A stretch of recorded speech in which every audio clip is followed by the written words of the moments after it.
आज आप देख सकते हैं हम हैं श्री नारायण सेवा संस्थान के संस्थापक स्वामी विनोदानंद जी महाराज जी के पास। महाराज जी कथावाचक हैं, प्रचंड विद्वान हैं, जानेंगे मानव जीवन पे संबंधित विचारों के बारे में महाराज जी से, संगम त्रिवेणी स्नान के महत्व के बारे में महाराज जी से जानेंगे, और महाकुंभ का जो परिवहन है उसमें 144 साल, 12 साल और 6 साल का यानी अर्ध कुंभ, कुंभ और जो इस बार का महाकुंभ है उसके बारे में भी महाराज जी से जान देंगे। महाराज जी थोड़ा मानव जीवन के बारे में बताएं, आप क्या है मानव जीवन का रहस्य और क्या है मानव जीवन की सत्यता। जय श्री राधे, जय गंगा मैया, हर हर महादेव। बड़ा सुंदर प्रश्न आपने किया है कि मानव जीवन चूँकि जब 84 लाख योनियों में मानव भटकते भटकते अनन्य प्रकार की योनियों में जन्म लेते हुए अंतिम योनि होती उसकी मानव की, और मानव योनि पाकर क्या करना चाहिए। पहली बात तो हम जाने कि मानव है तो हमको करना क्या चाहिए। हाँ, मानव के गुण क्या है? तो सबसे पहले है कि मानवता है, मानवीय धर्म है, मानवीय गुण है, मानवीय सदाचार है, मानवीय व्यवहार है। और गोस्वामी जी महाराज लिखते हैं कि अरे बड़े भाग्य मानुष्य तन पावा और शोर दुर्लभो शद ग्रंथन गावा।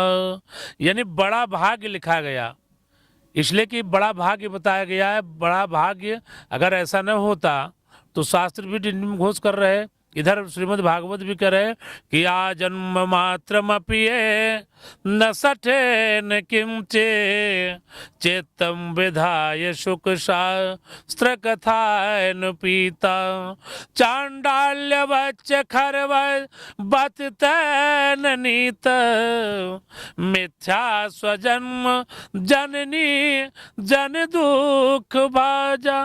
यानी सबसे पहले तो मानव जीवन बड़ा भाग्य बताया गया, इसलिए कि मैं नहीं बोल रहा हूँ, ये गोस्वामी तुलसीदास महाराज जी की लेखिका जो है डिमडिम घोष कर रही है। इसलिए कि अगर बड़ा भाग्य न होता प्यारे, इसलिए कि बड़ा भाग्य क्यों, और इधर एक दो बातें बताई जा रही कि बड़ा भाग इधर कहा जा रहा है कि अधम, तो अधम छित जल पावक गगन समीरा पंच रचित या अधम शरीरा।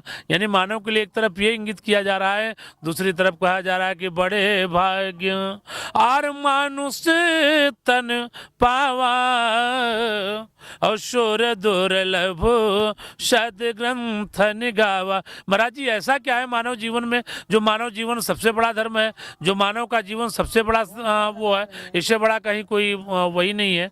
बड़े भाग्य, तो बड़ा भाग्य कहाँ है? तो कहें बड़ा भाग्य इसलिए बताया गया कि जिस बड़े भाग्य के द्वारा मानव यानी परम पिता परमेश्वर की आराधना प्रार्थना ध्यान करते हुए अपने जीवन को सदगति में परिवर्तित कर दे, उस परम मोक्ष के द्वार को पा सकता है। इसलिए कि साधन बताया गया, अगर कहीं हमको जाना है, प्रयाग की नगरी में प्रवेश करना है, तो किसी न किसी साधन के द्वारा ही हमको जाना पड़ेगा। इसलिए उस परम पिता परमेश्वर के परम धाम तक जाने के लिए सबसे बड़ा शरीर है मानव का, इसके सिवाय आप वहाँ तक नहीं पहुँच सकते हो।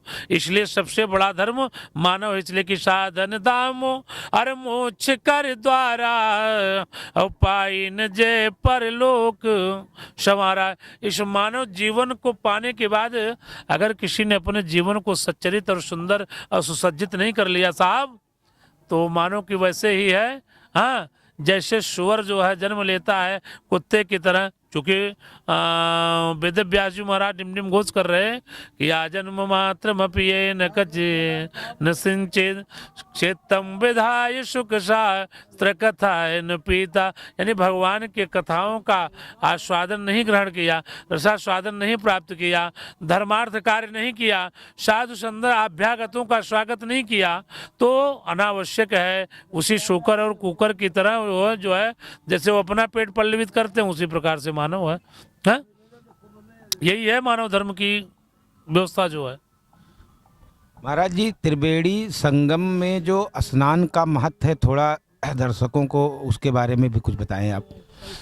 देखिए, यहाँ की तो गरिमा और प्रभुता को तो नहीं, शायद मैं अपने शब्दों से नहीं इंगित कर पा रहा हूँ या नहीं कर सकता हूँ, क्योंकि जहाँ शारदा और ब्रह्मा विष्णु आदि सब जो है, गणेश भगवान लिखते लिखते इस तीर्थराज प्रयाग की महिमा, गंगा मैया, जमुना, सरस्वती, यहाँ वास्तव में आपको बताऊँ, चूँकि अर्थ, धर्म, काम, मोक्ष चतुर्विध पुरुषार्थ की प्राप्ति होती है। जो चाहता है मानव और जो हृदय से चाहे वो सब प्राप्त हो सकता है। इस तीर्थराज प्रयाग गंगा मैया, जमुना मैया, सरस्वती मैया क्या नित्य निरंतर गोता लगाकर उनके चरण शरण में अपने जीवन को समर्पित करके सब कुछ प्राप्त कर सकता है। केवल भाव की आवश्यकता है, भाव के सहित यहाँ आवे, जो चाहे वो गंगा मैया से प्राप्त कर सकता है। यहाँ सब कुछ सुलभ है, ये तीर्थराज प्रयाग है, सब कुछ प्रदान करते हैं।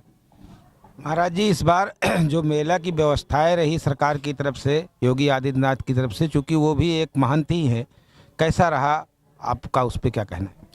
देखिए, मेले की व्यवस्था जो है अति उत्तम थी, उसमें कहीं कोई दो राय नहीं है, क्योंकि योगी आदित्यनाथ जी के द्वारा जो चीज़ें हैं वो एकदम आनंदित हैं। हाँ, उनके कर्मचारियों के द्वारा कहीं कोई त्रुटि हो सकती है, लेकिन योगी जी के द्वारा तो ऐसा कहीं कोई त्रुटि नहीं। उन्होंने हर प्रकार से सभी यानी यात्रियों को, संतों को, महात्माओं को, यानी जो भी आया, यानी उनकी सुसज्जता और सज्जता के लिए हर प्रकार की व्यवस्थाओं को उन्होंने यहाँ व्यवस्थित रखा था।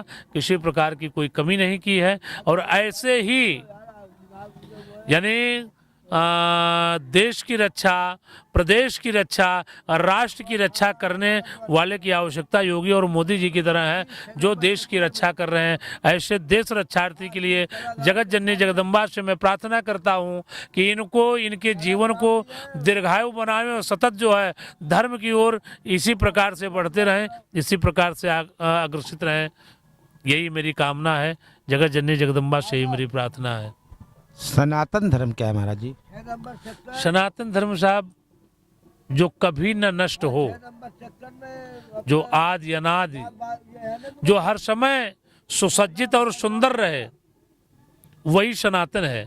जिसका कहीं कोई विखंडन न हो, जहाँ किसी का कहीं कोई अंत नहीं, वही सनातन है। तो आप देख सकते थे, ये महाराज जी थे। मानव जीवन पे महाराज जी का राय था, सनातन धर्म पे महाराज जी का राय था, यहाँ की मेला प्रस्ताव व्यवस्थाओं पर महाराज जी ने अपना राय रखा। तो ये महाराज जी के प्रवचन थे। महाराज जी का कथावाचक भी हैं, अच्छे कथावाचक हैं। तो महाराज जी का डिटेल आपको चैनल के नीचे मिल जाएगा। अगर महाराज जी की और कथाएं आप लोग देखना चाहते हैं, जानना चाहते हैं, तो वहाँ पर आपको डिटेल मिल जाएगा। कैमरामैन श्रीकांत पांडे के साथ संवाददाता कुलदीप सिंह, न्यूज़ 18 प्रयागराज महाकुंभ।